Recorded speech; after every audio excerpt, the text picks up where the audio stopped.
Good morning students. Class 9th और 10th में जो है पार्ट्स ऑफ सेंटेंस चल रहा था, जिसमें सब्जेक्ट हम पढ़ा रहे थे जो है। अब उसके आगे जो है सब्जेक्ट हमने पढ़ा दिया डिटर्मिनर, क्वालिफायर, ठीक है, determiner, adjective, head word, adjectival phrase, इसके बाद प्रेडिकेट। पार्ट्स ऑफ सेंटेंस पढ़ रहे थे। पार्ट्स ऑफ सेंटेंस में हम सब्जेक्ट के भाग पढ़ रहे थे। अब उसमें हमने पढ़ा था पिछले वीडियो में कि जिरंड और इन्फिनेटिव। जिरंड क्या होता था हमने जो है कि जब क्रिया में आईएनजी लग जाए और वह कर्ता काम करे तो वह जिरंड है, उस वाक्य में कर्ता न हो। इन्फिनेटिव क्या है? जब वाक्य क्रिया में से पहले टू लगा हो और वह जो है कर्ता काम करे, यानी उस वाक्य में कर्ता न हो तो वह इन्फिनेटिव जो है कर्ता काम करता है। तब जो है वाक्य में सब्जेक्ट में अगर जिरंड आए तो जिरंड पहले होगा, तब उसका प्रेडिकेट होगा। इन्फिनेटिव आया है तो इन्फिनेटिव पहले होगा और तब जो है क्या होगा? प्रेडिकेट होगा। ठीक है। बाकी वाक्य अगर ऐसे आते हैं तो नंबर 1 पर determiner, adjective, main word, adjectival phrase, predicate. Gerund वाला वाक्य है तो सबसे पहले जिरंड, तब प्रेडिकेट। इन्फिनेटिव वाला वाक्य है सबसे पहले इन्फिनेटिव, ठीक है, और तब जो है प्रेडिकेट। अब इसके बाद आता है कि use of it and there. वाक्य में इट और देयर का भी प्रयोग होता है, तो इट और देयर आता है तो इट और देयर जो है सब्जेक्ट का काम करते हैं। जब वाक्य में कर्ता न हो तो इट और देयर का प्रयोग करते हैं। इट का अर्थ यह है और देयर का अर्थ है वहां, लेकिन जब कर्ता के सामने आते हैं तो इसका अर्थ यह और वहां नहीं होता है, क्योंकि जब वाक्य में कर्ता नहीं होता है तो उसके स्थान पे हम इट का प्रयोग करते हैं या देयर का प्रयोग करते हैं, या कर्ता हो भी देयर का प्रयोग जहां करते हैं तो कर्ता हो भी तो वो एकदम अंत में वो क्रिया के पास हो तब भी करते हैं। अभी बताते हैं उसको हम जो है कैसे क्या प्रयोग करते हैं। सबसे पहले इट का प्रयोग। इट का प्रयोग क्या होता है? हम कहें जो है कि इट का प्रयोग, हम कहें इट इज 12 o'clock, 12 बजे हैं। इट इज 7 o'clock, 7 बजे हैं। इट इज 9 o'clock, 9 बजे हैं।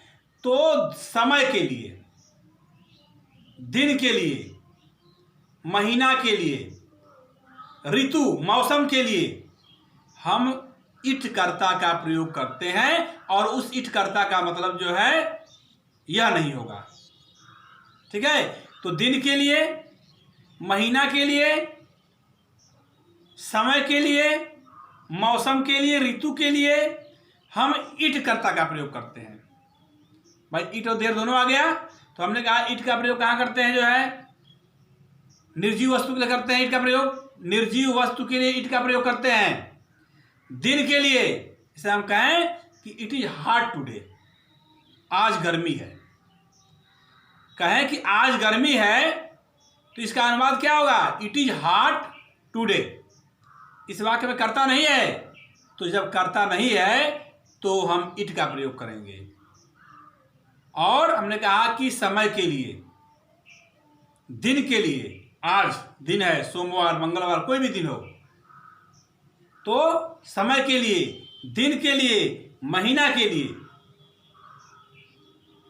है ना, इसलिए क्या प्रयोग करते हैं? इट का प्रयोग करते हैं। और इट का अर्थ यह नहीं होता है वह कर्ता के स्थान पर काम करता है। यही इट जो है सब्जेक्ट के रूप में रहता है। ठीक है। इसे कह रहा है कि सब्जेक्ट प्रेडिकेट है, use of it and there. कह रहा है इट इज हॉट टुडे, आज गर्मी है। तो आज गर्मी है, इसका अनुवाद यदि करेंगे हम तो यहाँ पे कर्ता के स्थान पे इट होगा, क्योंकि इस वाक्य में कर्ता नहीं है, आज गर्मी है। तो जब कर्ता न हो और समय, दिन, महीना, ऋतु, मौसम दिया है या निर्जीव कोई वस्तु है तो उसके लिए हम कर्ता के स्थान पर इट का प्रयोग करते हैं। और इस इट का मतलब यह नहीं होता, जैसे हमने कहा आज गर्मी है तो कर्ता होगा नंबर 1 पर। किसी भी वाक्य को बनाने के लिए कर्ता की आवश्यकता होती है, तो कर्ता है, कर्ता नहीं तो कर्ता हम इट बनाएंगे इसमें। फिर सहायक क्रिया इज है, हॉट टुडे, तो इट जो है सब्जेक्ट है, इज हॉट टुडे क्या है? प्रेडिकेट है। यह क्या है?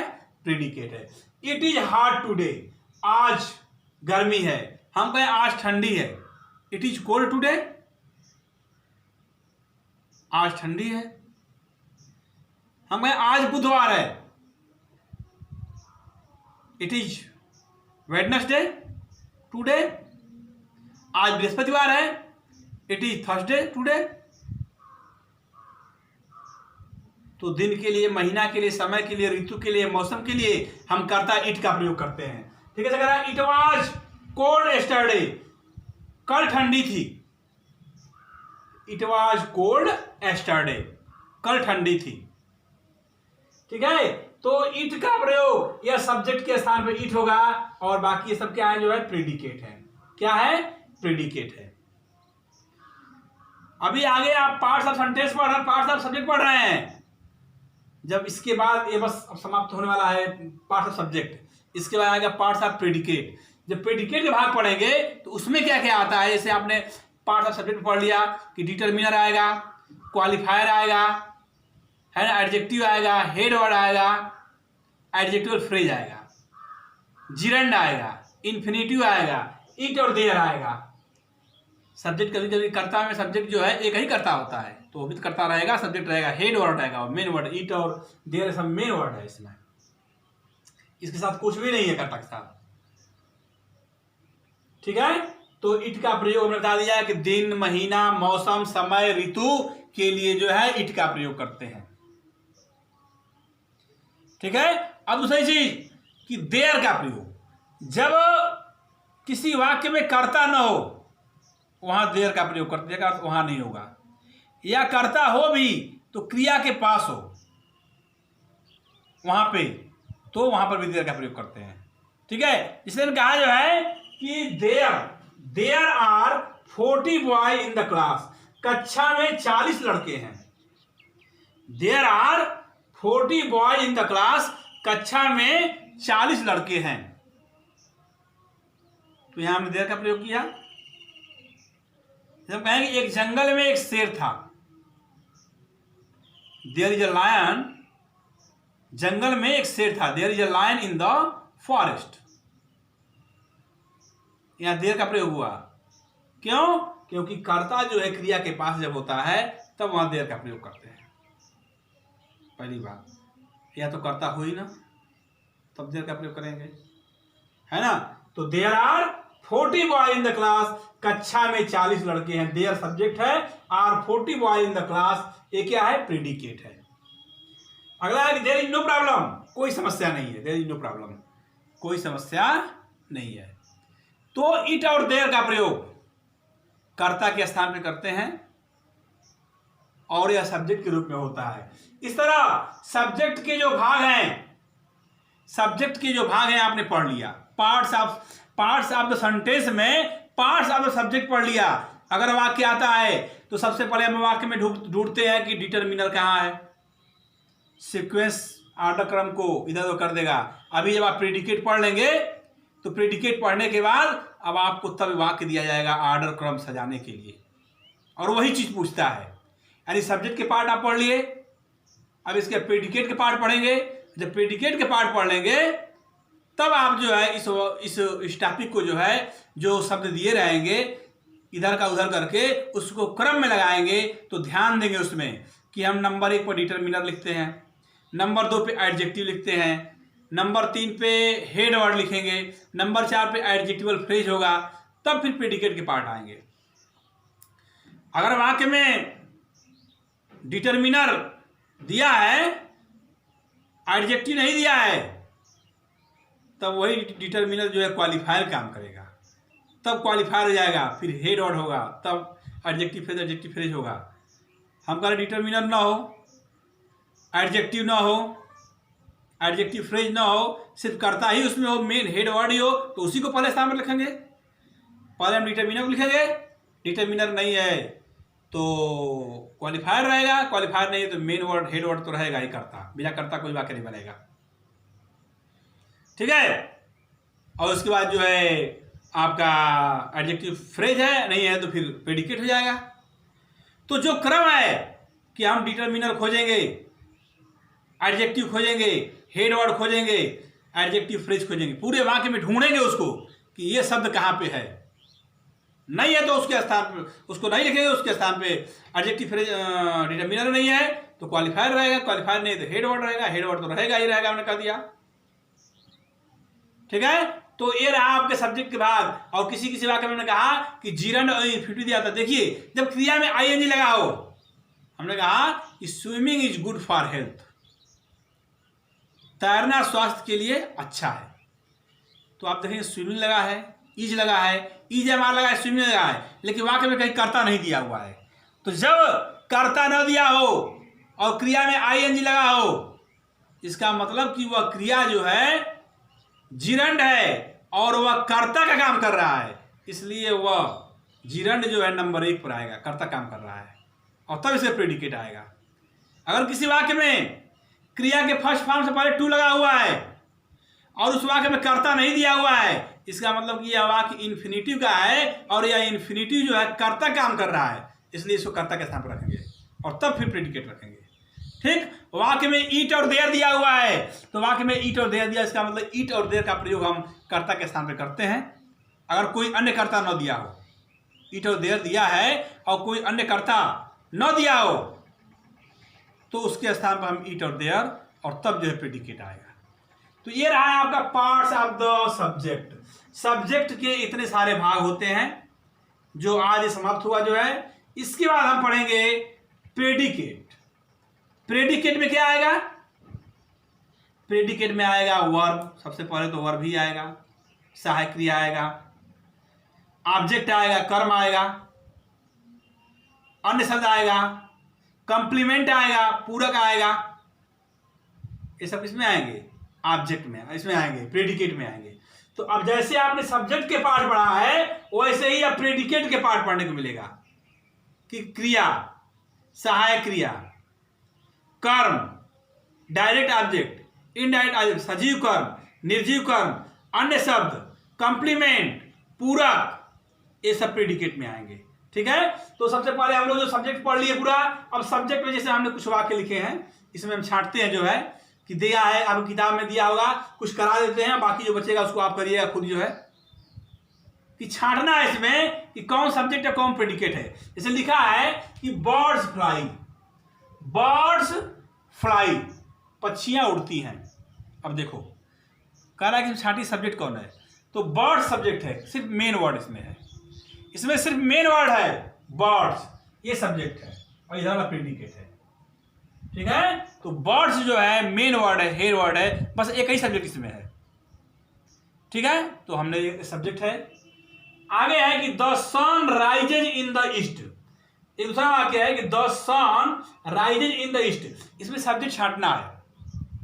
तो हमने कहा था ना सब्जेक्ट में determiner, qualifier, adjective, adjective phrase जो भी होगा, तो देख लीजिए इसमें क्या है, द जो है सन से पहले द आया है और इसमें एडजेक्टिव नहीं दिया हुआ है, इसका मतलब ये क्वालिफायर है, और इस सन क्या है, हेड वर्ड है, यानी पूरा किसमें आएगा, सब्जेक्ट में आएगा। ये पूरा किसमें आएगा, सब्जेक्ट में आएगा। इसको चाहेंगे तो अलग कर सकते हैं, ये द क्वालिफायर है और सन जो है हेड वर्ड है, बाकी क्या है आपका डिटरमिनर नहीं दिया है। अभी इसमें एडजेक्टिव लगा था तो यही द जो डिटरमिनर काम करता है, अगर द यहाँ एडजेक्टिव लगा था तो ये डिटरमिनर काम करता। तो ये सब्जेक्ट हो गया, बाकी जो बचेगा प्रेडिकेट है, बाकी जो बचेगा क्या हो गया, प्रेडिकेट। अब कह रहा है कि there lived a rich man in my village, कह रहा है मेरे गांव में एक धनी आदमी रहता था। There lived a rich man in my village, मेरे गांव में एक धनी आदमी रहता था। देखिए हमने कहा कि जब कर्ता क्रिया के पास होता है, अंत में होता है, तब उस समय भी हम देयर का प्रयोग करते हैं। कह रहा है कि मेरे गांव में एक धनी आदमी रहता था, यहाँ पे देयर का प्रयोग करेंगे। और यह वाक्य जो है पास्ट इंडेफिनिट टेंस का है, इसलिए क्रिया का सेकंड फॉर्म लगेगा। पास्ट इंडेफिनिट के अफर्मेटिव सेंटेंस में मुख्य क्रिया का सेकंड फॉर्म लगता है। तो there lived a rich man in my village. अब देखिए इसमें करता क्या है, देयर, सब्जेक्ट देयर करता, बस बाकी सब प्रेडिकेट है। सब्जेक्ट जो है सिर्फ देयर है, बाकी सब प्रेडिकेट है। There lived a rich man in my village, सिर्फ सब्जेक्ट देयर है, बाकी सब क्या है, प्रेडिकेट है।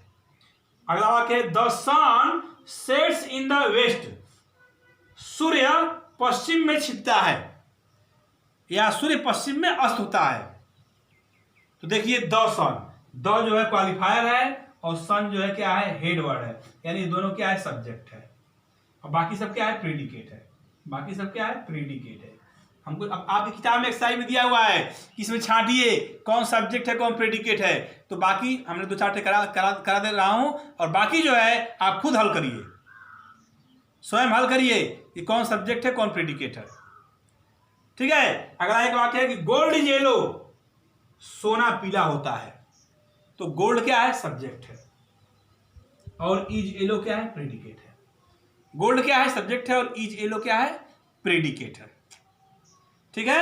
अगला वाक्य है, यहां पे देखिए, my younger brother live in Delhi, मेरा छोटा भाई दिल्ली में रहता है।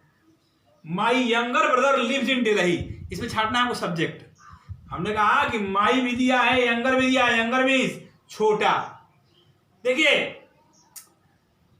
परिवार के, फैमिली के मेंबर के लिए, कोई हमारे परिवार का सदस्य है, उसके लिए छोटा और बड़ा के लिए हम एल्डर का प्रयोग करते हैं, और छोटा के लिए यंगर का। जैसे हम कहें माई एल्डर ब्रदर, मेरा बड़ा भाई। माई बिग ब्रदर नहीं होता है, माई बिग ब्रदर नहीं होता है। अपने परिवार के लिए, अपने फैमिली के लिए हम क्या प्रयोग करते हैं? बड़ा के लिए एल्डर, यानी my elder brother, my elder sister. My big brother नहीं, माई बिग सिस्टर नहीं, क्योंकि वाक्य गलत हो जाएगा। तो अपने परिवार के लिए, अगर परिवार में कोई बड़ा है, छोटा है, तो उसके लिए हम बड़ा के लिए एल्डर का प्रयोग करेंगे, और छोटा के लिए यंगर का प्रयोग करेंगे। तो माई एल्डर ब्रदर, और छोटा अगर है तो माई यंगर ब्रदर, छोटी बहन है तो माई यंगर सिस्टर। बिग और स्मॉल का प्रयोग नहीं होता है फैमिली मेंबर में। ठीक है, इतना चीज जानिए। ठीक है, तो करा है कि my younger brother lives in Delhi. अब देखो, यंगर विशेषण है। हमने कहा कि जब वाक्य में हेड वर्ड से पहले विशेषण आएगा तो इसका मतलब ये क्या है? पहला वाला शब्द है माई क्या है? डिटरमिनर। यंगर क्या है? एडजेक्टिव। और ब्रदर क्या है? Head word. तो ये करता, इतना करता यहाँ पे है। इसको अलग अलग बांट सकते हैं। माई जो है डिटरमिनर है, यंगर जो है एडजेक्टिव है, ब्रदर जो है हेड वर्ड मेन वर्ड है, और बाकी जो बचा है लिव्स इन दिल्ली, ये प्रेडिकेट है। ये क्या है? प्रेडिकेट। अब कह रहा है your elder sister lives in Sitapur, तुम्हारी बड़ी बहन, कह रहा है तुम्हारी बड़ी बहन सीतापुर में रहती है ना?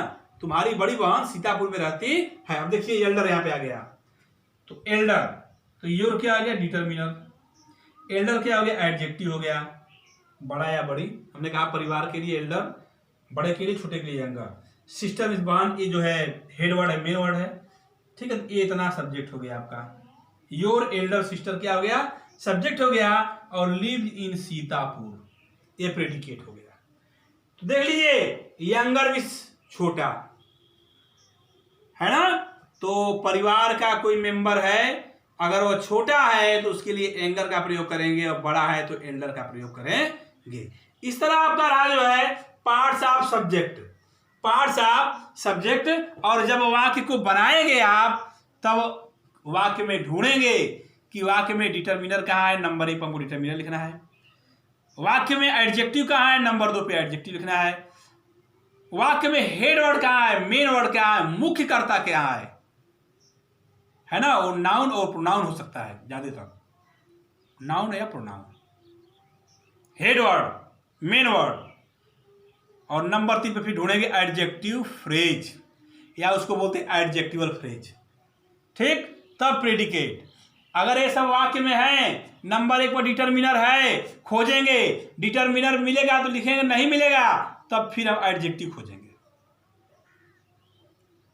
है ना? एडजेक्टिव नहीं है तो जो डिटरमिनर है वही क्वालिफायर का काम करेगा, और फिर नंबर 2 पर जो है सब्जेक्ट। यानी हम क्रम से चलेंगे, जो नहीं मिलेगा उसको नहीं लिखेंगे, डिटरमिनर नहीं मिलेगा नहीं लिखेंगे, उसके स्थान पर दूसरा कोई आ जाएगा। फिर हेड वर्ड, एडजेक्टिव है, फिर हेड वर्ड है, फिर जो है एडजेक्टिव फ्रेज है जो है, तो ये वाक्य बताया जाए। तो पार्ट्स ऑफ सब्जेक्ट आपने पढ़ लिया। सेंटेंस का 2 भाग होता है, सब्जेक्ट और प्रेडिकेट, हमने बता दिया था। तो सब्जेक्ट और प्रेडिकेट में आपने पार्ट्स ऑफ सब्जेक्ट के सारे भाग को आपने पढ़ लिया। ऐसे आप खोजेंगे उसमें, है ना, कि सब्जेक्ट के भाग कौन कौन से हैं। अब इसके बाद हम लोग अगले वीडियो में पढ़ेंगे प्रेडिकेट। तो किताब से आपके 9th और 10th वाले दोनों बच्चे एक्सरसाइज दिया हुआ है। एक्सरसाइज में हमने कुछ बता दिया आपको, उसमें दिया हुआ है कि सब्जेक्ट छांटिए।